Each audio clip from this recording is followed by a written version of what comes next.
Tilapia! Hello, what's up again mga karepax? Ito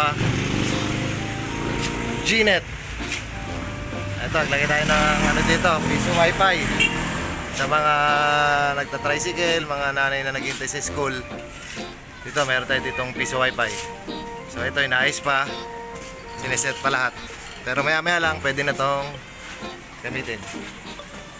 Yan o, dito yan sa Runbirds Motorcycle Shop. Yan.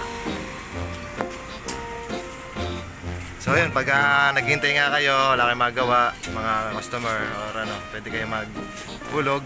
15 minutes ba?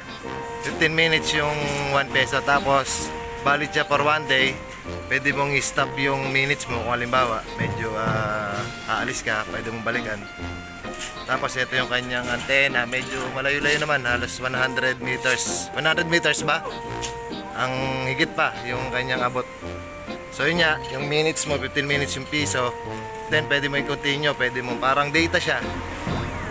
Pag naka 5 minutes ka na, stop mo. Basta valid lang siya for 1 day. So ayan, piso wifi. Opa!